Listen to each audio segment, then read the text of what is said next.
2024 के लोकसभा इंतखाब की तारीखों का ऐलान बेशक अभी नहीं हुआ, लेकिन वज़ीर-ए-आज़म नरेंद्र मोदी पूरी तरह सिलेक्शन मोड में आ चुके हैं। ताबड़तोड़ दौरों में जुटे मोदी अभी गुजरात के 2 दिन के दौरे पर हैं, जहां द्वारका में उन्होंने सुदर्शन सेतु का इफ्तिताह किया। यहां से उन्होंने मोदी गारंटी का जिक्र किया, जो हाल ही में हुए कई रियासतों के असेंबली इलेक्शन में गेम चेंजर साबित हुई थी। जिसका सपना देखा, जिसकी आधारशिला रखी, उसको पूरा किया, यही ईश्वर रूपी जनता जनार्दन के सेवक मोदी की गारंटी है। इंतखाब का बिगुल फूंकने से पहले पीएम मोदी ने द्वारकाधीश में पूजा अर्चना की और पुरानी द्वारका नगरी के दर्शन कर सनातन आस्था पर दिल की बात कही।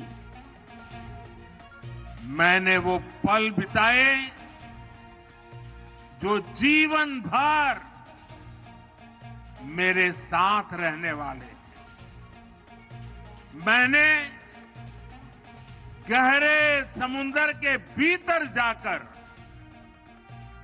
प्राचीन द्वारिका जी के दर्शन किए।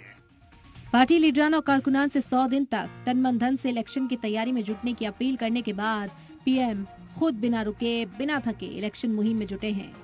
23 फरवरी को यूपी के वाराणसी में इलेक्शन की तैयारियों को धार देने के बाद वो अगले ही दिन यानी 24 को छत्तीसगढ़ के रायपुर पहुंचे, तो आज गुजरात के द्वारका से पार्टी को मजबूत करने में जुट गए हैं। इसके बाद मोदी 2 मार्च को बिहार के औरंगाबाद और बेगूसराय जाएंगे, तो 3 मार्च से वो मगरबी बंगाल के 3 रोजा दौरे पर होंगे। पूरी तरह इलेक्शन मोड में आ चुके मोदी ने मन की बात पर ब्रेक का भी ऐलान किया। उन्होंने कहा कि आचार संहिता की वजह से अब 3 महीने बाद ही मन की बात का टेलीकास्ट हो पाएगा। राजनीतिक मर्यादा का पालन करते हुए लोकसभा चुनाव के इन दिनों में अब अगले 3 महीने मन की बात का प्रसारण नहीं होगा। अब जब आपसे मन की बात में संवाद होगा, तो वो मन की बात का 111वां एपिसोड होगा। अगली बार मन की बात की शुरुआत 111 के शुभ अंक से हो, तो इससे अच्छा भला क्या होगा। 111 के लकी नंबर का जिक्र और 3 महीने के बाद मन की बात की फिर से शुरुआत का जिक्र कर मोदी ने अपने इरादे साफ कर दिए हैं। जराये के मुताबिक मोदी अपने अगले टर्म की शुरुआत के लिए पूरी तरह कॉन्फिडेंट हैं। हाल ही में हुई कैबिनेट मीटिंग में उन्होंने वुज़रा से 100 दिन का एक्शन प्लान मांगा, साथ ही अगले 5 साल का रोड मैप भी देने का हुक्म दिया। सभी वुज़रा के एक्शन प्लान और रोड मैप कैबिनेट सेक्रेटेरिएट भेजने को कहा गया है।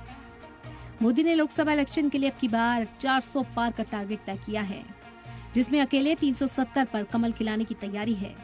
हदफ बड़ा है तो तैयारी भी बड़ी है।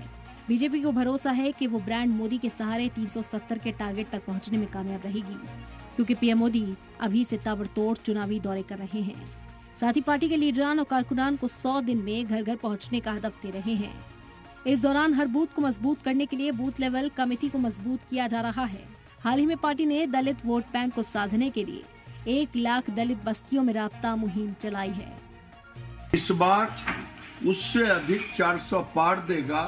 देश की जनता नरेंद्र मोदी को प्रधानमंत्री के रूप में अपने दिलों में बैठा लिया है। वोट जनता के पास है। एक तरफ बीजेपी इलेक्शन मोड में है, तो ऑपोजिशन भी कमर कसकर तैयार है। यूपी में इत्तेहाद का ऐलान होने के बाद समाजवादी पार्टी के सदर अखिलेश यादव आगरा में राहुल की न्याय यात्रा में शामिल हुए। एक स्टेज से दोनों ने हाथ उठाकर एकजुटता का ऐलान किया और लोगों से बीजेपी को हराने की अपील की।